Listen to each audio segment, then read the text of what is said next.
that for months, congressional Republicans insisted that they would only support legislation that sent more aid to Ukraine if it was paired with strict border security laws.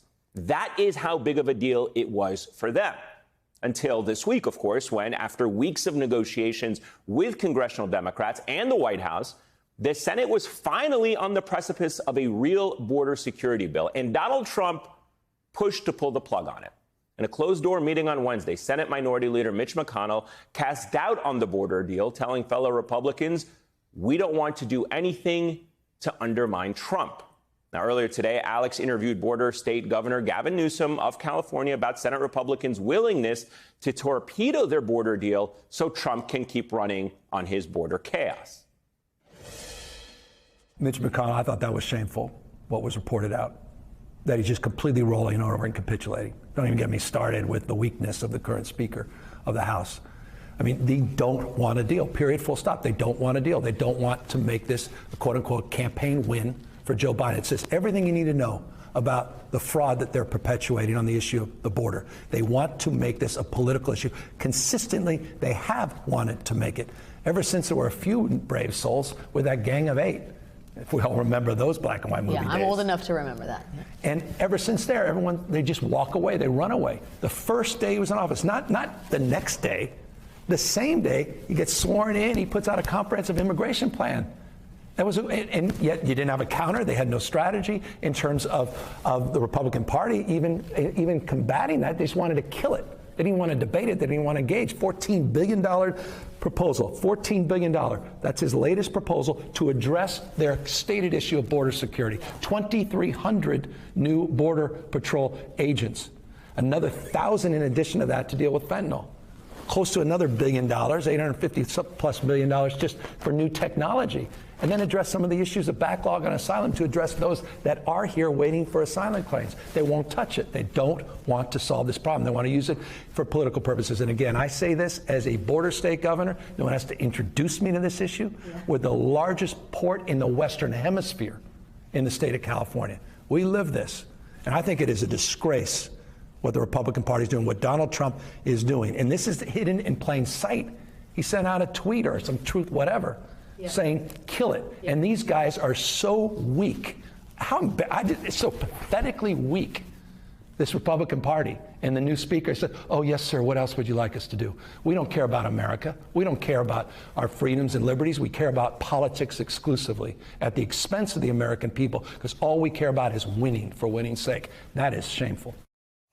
All right, back with me from South Carolina, Alex Wagner. So, Alex, a very impassioned argument being made there by the governor. And I want to ask you about that because we've seen the recent polling that shows registered voters trust Republicans with the issue of border security more than they trust Democrats. You've got this New York Times, Siena College poll of registered voters in 6 battleground states showing that voters specifically trust Donald Trump to do a better job on immigration than Joe Biden. But the question, to Governor Newsom's point, can American voters consistently reward Republicans on this issue of immigration, this political issue, when Republicans are the ones tanking border legislation? Will this wind up hurting Republicans?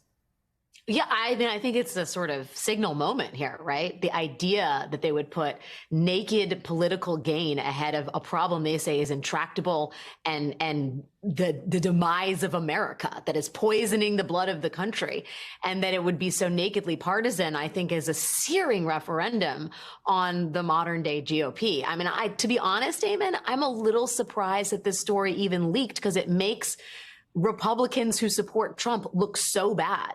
This is not a border deal. Look, we don't know exactly what was in it, but from the initial reporting that we have, it was not a deal that Democrats really liked. I mean, this was in exchange for funding Ukraine. And I mean, I honestly think this moment plays very well for President Biden, right? Who starts his presidency with a comprehensive immigration plan. It goes nowhere. He basically plays with Republicans on their terms, and they scuttle it because it's not going to help Trump, or it could help Biden and therefore hurt Trump in an election year. I mean, it's so craven as to almost seem like a Democratic plot. Right. Unfortunately, I don't think it is. You know, I think this is literally how the Republican conference is run at this point. Mitch McConnell, the man who said that Donald Trump had effectively betrayed the country on January 6th, just sent an amicus brief in support of Donald Trump's bid to stay on the ballot in the 14th Amendment case that's going to the Supreme Court.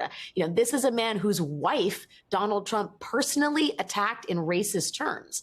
There is no standard anymore. There is no red line. So I guess this is what you get. But in an election year, man, I think this really hurts them on an issue that they care so deeply about, or at least they say they do. Yeah, and it's going to be up to the president and the White House and certainly his campaign to take a page of the governor's book there and really drive home that point that they were ready to make a deal. It was the Republicans who consistently stand in the way of border security, and it's nothing more than lip service from the Republican Party. Indeed. I mean, this is in a way, it's like Biden never has to actually present the bitter pill to Democrats to get it passed. He can sort of say, look, I tried really hard and it's all their fault and they don't want to move on this. And I think for independents and swing voters who see this sort of transparent calculation here, I do think it is devastating for the Republican Party. Whenever immigration comes up, this is going to be the Biden campaign's retort. A full capitulation of the Republican Party to Donald Trump is, as we have seen, underway.